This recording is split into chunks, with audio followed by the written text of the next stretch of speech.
जय Hind. Video start करने से पहले दो बात जो कि इम्पोर्टेंट है। पहला बात तो ये कि जो ये वीडियो शुरू से देख रहे हैं, मतलब कि डे 48 जो अभी तक कवर कर चुके हैं, आज हम लोग वीक 7 रिकैप करने वाला है। मतलब कि कितना उतना 49 दिन में जो भी हम लोग पढ़े हैं उसको एक बार रिकैप करने वाला है। तो उन लोग को तो बहुत मज़ा आने वाला है। ये वीडियो बहुत ही शानदार उन लोग के लिए होने वाला है। एक लाजवाब सा रिकैप होगा आप लोग का। लेकिन दूसरा पॉइंट ये है, जो कि अभी तक ये वीडियो नहीं देखे हैं, देखना स्टार्ट मतलब नहीं किया है, तो उन लोग भी ये वीडियो को जारी रख सकते हैं। लेकिन आप लोग ये वीडियो को इसलिए जारी रख सकते हैं ताकि आप लोग को ये पता चल सके कि ये शॉर्ट्स वाला सीरीज जो हम लोग एक वर्ल्ड ज्योग्राफी का जो सीरीज लेके चल रहे हैं वो देखना चाहिए कि नहीं देखना चाहिए। तो ये वाला आप लोग डिसीजन ले सकते हैं ये वीडियो देखने के बाद, क्योंकि नया नया तो ज़्यादा कुछ समझ में आएगा नहीं यदि ये वाला आप लोग का फर्स्ट वीडियो है। तो मेरे पास बोर्ड नहीं है अभी फ़िलहाल, इसीलिए अच्छा तरीका से मतलब कि बोर्ड में नहीं करा सकते हैं। आप लोग को बस जितना बोल रहे हैं वो आप लोग को फील करना है कि ये चीज़ कहाँ पे है। अभी बताने वाले हैं कि क्या क्या करने वाला है। तो हम लोग सारा का मतलब कि वीक 7 तक हम लोग रिकैप करने वाला है। डे 48 कवर हो, जितना भी कवर हुआ है वो सब कुछ। तो जो देख रहे हैं उन लोग के लिए अच्छा, मतलब जो देखते आ रहे हैं उन लोग के लिए अच्छा है। जो नहीं देखना स्टार्ट किए हैं वो आप लोग डिसीजन ले सकते हैं कि स्टार्ट करें या ना करें।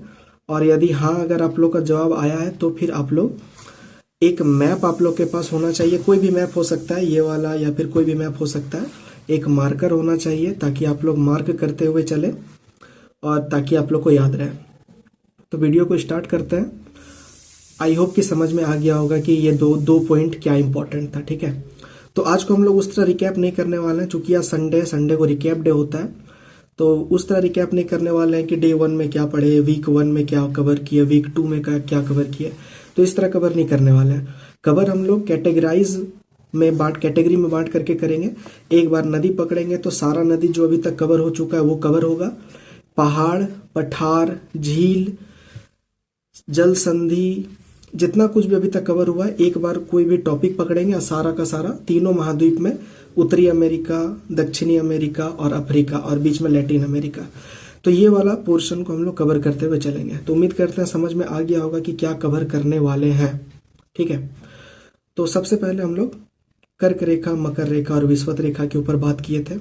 तो सबसे पहले तो यही देखना है कि कर्क रेखा उत्तर अमेरिका में किसको काटते हुए चलता है। तो ये मैक्सिको को काटते हुए चलता है और मैक्सिको की खाड़ी को भी काटते हुए चलता है और आगे जाकर के वो अफ्रीका से जाके टकराता है, जो कि बताए थे कि 7 देश को कवर करते हुए काटते हुए चलता है, जिसमें कि माली, मारितानिया, उसके बाद ऊपर अल्जीरिया, नाइजर, लीबिया, सूडान, ये सबको काटते हुए, मिस्र, ये सबको काटते हुए कर्क रेखा जाता है। ठीक है, सूडान को नहीं काटता है। तो सबसे पहले कर्क रेखा, उसके बाद उसके बीच में विषुवत रेखा। विषुवत रेखा किसको किसको काटते हुए चलता है, तो ये दक्षिण अमेरिका में सबसे पहले काटता है।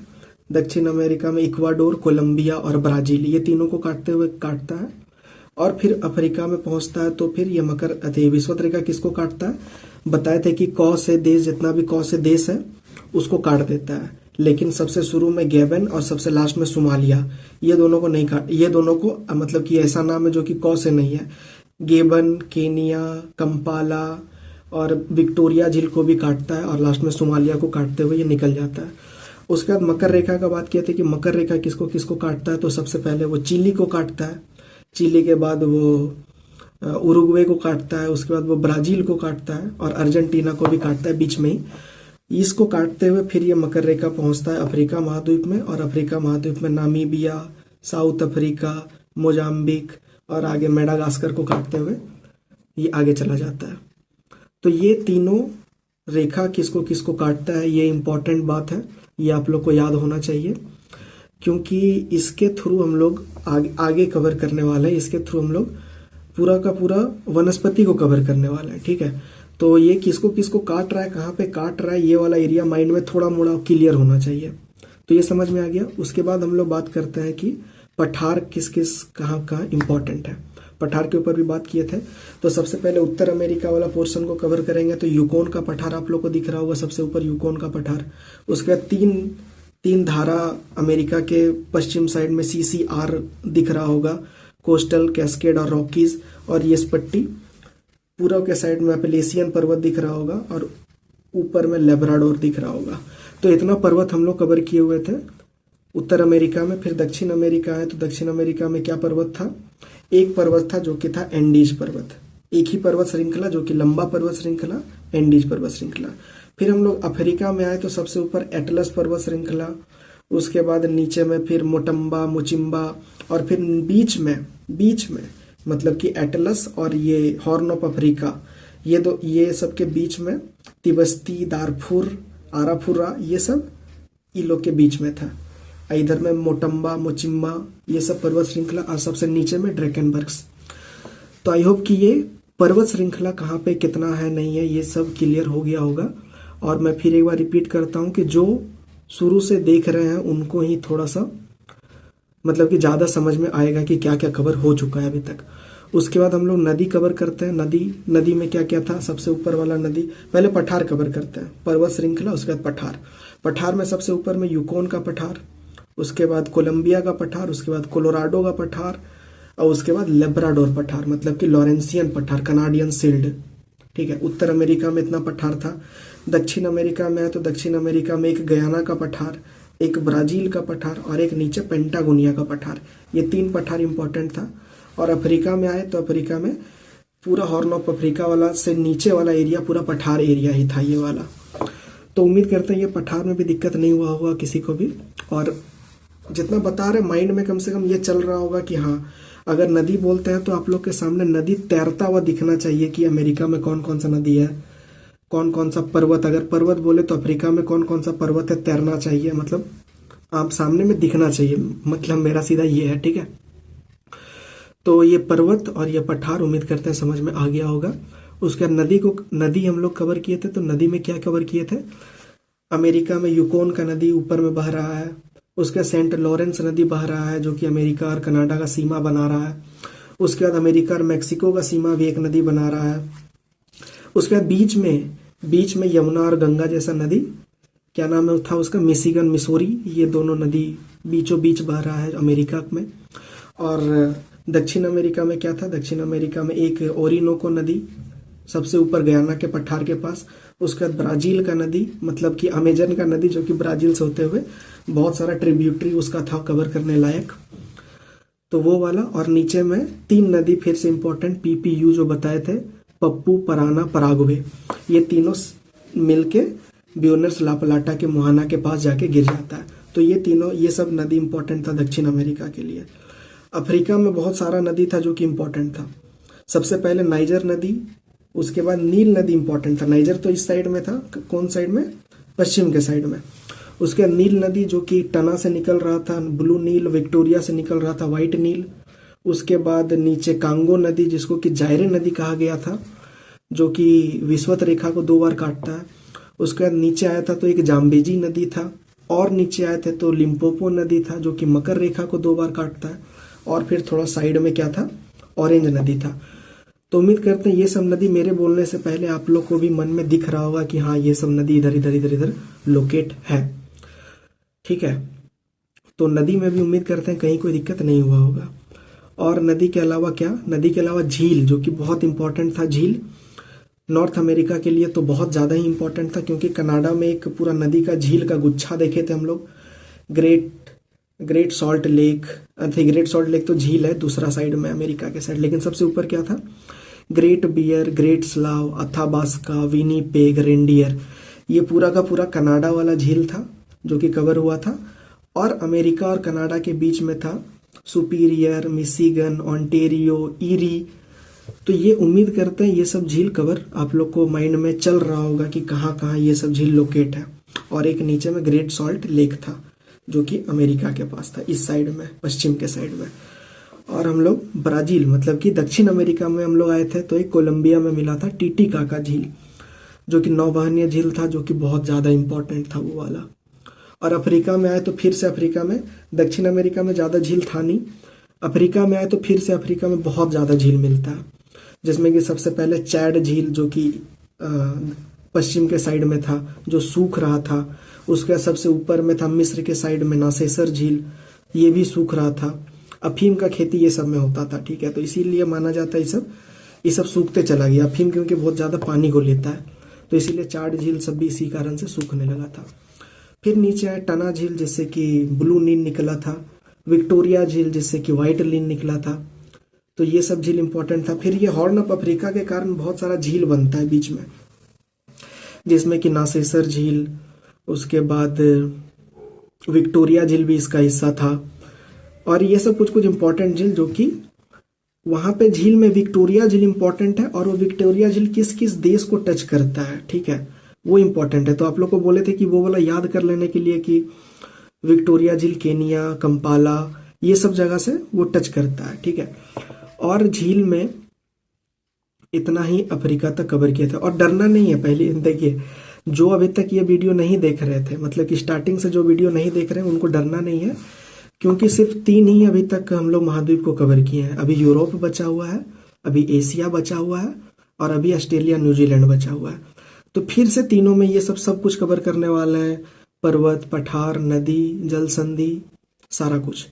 तो जो कवर अभी तक नहीं किए हैं उन लोगों को टेंशन नहीं लेना है। 1-1 मिनट का वीडियो रोज रात 9 बजे अपलोड होता है, तो वो सब देख करके अपना मार्क करते जाना है मैप में, ठीक है, जिससे कि ज़्यादा से ज़्यादा फायदा उठाया जा सके।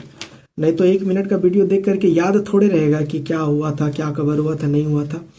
इसीलिए डेली मार्क करते हुए चलना है और थोड़ा सा रिकैप करते हुए चलना है डेली, ठीक है। क्योंकि मैप एक ऐसा चीज़ है कि आप चलते फिरते आंख बंद करके आप लोग रिकैप कर सकते हैं कि सुपीरियर झील कहाँ है, लेक टना कहाँ पे है, विक्टोरिया कहाँ है।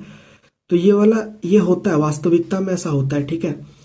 तो मैप ऐसा चीज़ है, और मैप सब चीज़ में कनेक्ट होता है। ये हिस्ट्री में भी आप लोग का मैप कनेक्ट होगा। यदि पता होगा कि हाँ फ्रांस यहाँ पे है, जर्मनी यहाँ पे है, पोलैंड यहाँ पे है, तब थोड़ा समझ में आएगा कि जर्मनी पोलैंड पर अटैक क्यों कर दिया, फ्रांस की क्रांति कहाँ हो रही थी, और फिर साउथ अफ्रीका में केप टाउन में ऐसा क्या हो रहा था। तो ज्योग्राफी को अलग आप लोग नहीं कर सकते हैं, ज्योग्राफी को भी लेकर के चलना होगा बेटर अंडरस्टैंडिंग के लिए। बेटर अंडरस्टैंडिंग के लिए ज्योग्राफी को लेकर चलना जरूरी है, ठीक है। तो इसीलिए हम ट्राई करते हैं कि आप लोग को ये सब ज्योग्राफी का भी थोड़ा नॉलेज हो, कहाँ पे क्या है नहीं है। एग्जैक्ट वर्ड अगर याद नहीं भी आता है तो भी ऑप्शन से आप लोग छांट सकते हैं, और थोड़ा मोड़ा 4 ऑप्शन देख करके एक आइडिया रहेगा कि हाँ अगर एग्जैक्ट आंसर नहीं पता है तो बाकी 3 के बारे में तो कम से कम पता रहेगा कि हाँ ये कहाँ है, नहीं है, लोकेट क्या है। तो इसीलिए ट्राई करते हैं अपने तरफ से जितना कोशिश हो सकता है उतना करने का ट्राई करते हैं, ठीक है। खैर, अब हम लोग आते हैं फिर से मेन लैंड के ऊपर, मेन मुद्दा के ऊपर, ठीक है। तो जल संधि भी इंपॉर्टेंट था, जो कि हम लोग कवर किए थे जल संधि। तो सबसे पहला जल संधि था डेविस का जल संधि, जो कि ग्रीनलैंड और कनाडा के बीच में है, और लेब्राडोर को जोड़ता है अटलांटिक को। तो ये दोनों को जोड़ता है, ठीक है। और बफोर्ड सागर के तरफ है बेरिंग जल संधि, मतलब कि इस साइड में अलास्का और रूस के बीच। अलास्का किसका हिस्सा है? अलास्का है अमेरिका का हिस्सा। इसमें बहुत कंफ्यूज होता है सब कोई, बहुत कोई इसमें कंफ्यूज होता है कि अलास्का किसका हिस्सा है। अलास्का अमेरिका का हिस्सा है। दैट्स वाई जो बेरिंग सागर है वो अमेरिका और रूस के बीच है, कनाडा और रूस के बीच नहीं है, ठीक है। ये बात को ध्यान देना है। तो बेरिंग सागर हो गया। उसके बाद यूकोटोन जल संधि पड़े थे। यूकोटोन जल संधि जो कि मेक्सिको की खाड़ी के पास है और कैरेबियन सागर को जोड़ता है। और अलग किसको करता है? अलग करता है इसको कैरेबियन जो सागर है, जहाँ पे रसिया खड़ा कर दिया था अपना खड़ा कर दिया था। क्या खड़ा कर दिया? शीत युद्ध में परमाणु बम नहीं, मतलब कि बहुत सारा बम सब शीत युद्ध में वहां पे खड़ा कर दिया था जा करके। तो वो दोनों को अलग करता है, जमाइका को, ठीक है। और जल संधि में क्या इंपॉर्टेंट था? एक दक्षिण अमेरिका में जल संधि इंपॉर्टेंट था, जो कि सबसे नीचे में था, मैगेलेनन जल संधि। ये इंपॉर्टेंट इसलिए क्योंकि ये बहुत सकरा जल संधि था, और इससे मैगेलन ने सबसे पहले मैगेलेनन जिसको बोलते हैं वो इसको पार किया था। और थोड़ा नीचे आएंगे तो ड्रैक पैसेज भी है वहां पे, जो कि अंटार्कटिका को दक्षिण अमेरिका से अलग करता है। तो ये जल संधि इंपॉर्टेंट था। और अफ्रीका में वैसा कुछ जल संधि इंपॉर्टेंट नहीं है, लेकिन एक इंपॉर्टेंट बहुत ज्यादा है, जो कि है अदन की खाड़ी। वो तो खाड़ी है, जल संधि नहीं है। जल संधि अफ्रीका और मेडागास्कर के बीच एक इंपॉर्टेंट जल संधि है, मोजाम्बिक चैनल जिसको बोलते हैं, ठीक है। तो वो एक इंपॉर्टेंट एरिया है। मोजाम्बिक ही बोलते हैं ना, मेडागास्कर मोजाम्बिक ही बोलते हैं, ठीक है। तो एक वो इंपॉर्टेंट एरिया है। तो जल संधि के बाद और क्या कवर इंपॉर्टेंट किए? घास का मैदान भी बहुत इंपॉर्टेंट है, जो कि हर जगह घास का मैदान देखते हुए चले थे। नॉर्थ अमेरिका में प्रेयरी कहा गया था। दक्षिण अमेरिका में ऊपर वाला एरिया को कहा गया था सेल्वास कहा गया था। और नीचे के एरिया में मतलब कि पेंटागोनिया के साइड में बोला गया था पंपास। और अफ्रीका महाद्वीप में आए तो उसको बोला गया सवाना बोला गया। ठीक है, तो ये घास का मैदान याद रखना है। और जो विषुवत रेखा वाला जो एरिया है वहां पे बहुत ज्यादा जंगल पाया जाता है, जिसके कारण कि ब्राजील में भी देखे थे कि बहुत जंगल है, कांगो वाला एरिया में भी देखे थे कि बहुत ज्यादा जंगल है और बहुत ज्यादा नदी भी है वहां पे। ठीक है, तो ये सब इंपॉर्टेंट एरिया जो कि अभी तक कवर हो चुका है। और क्या क्या कवर हुआ है, एक नहीं मतलब कि दो एरिया ऐसा बताए थे जिसका कि बोले थे कि कैपिटल याद होना चाहिए।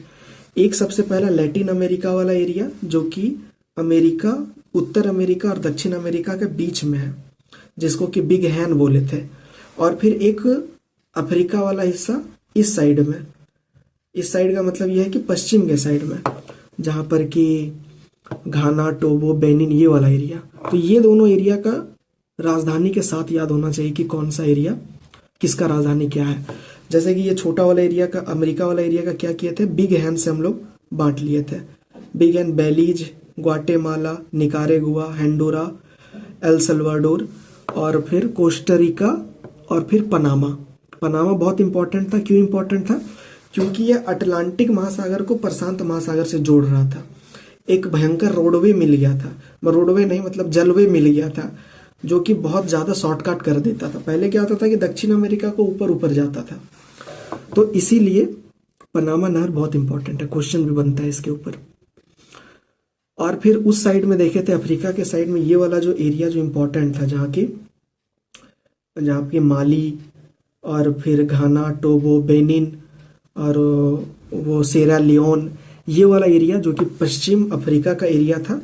यहाँ पे एक याद होना चाहिए राजधानी, क्योंकि ये दोनों पोर्शन ऐसा पोर्शन है अभी तक जितना कवर हुआ है, आगे और पोर्शन हम लोग कवर करेंगे, बाल्कन सब कवर करने वाले हैं। ठीक है, यूरोप में बाल्कन भी उसी तरह का गुच्छा है जहां से राजधानी से कनेक्ट होकर क्वेश्चन पूछा जा सकता है। ठीक है, तो ये वाला पोर्शन उम्मीद करते हैं कि मन में चल रहा होगा। सॉरी।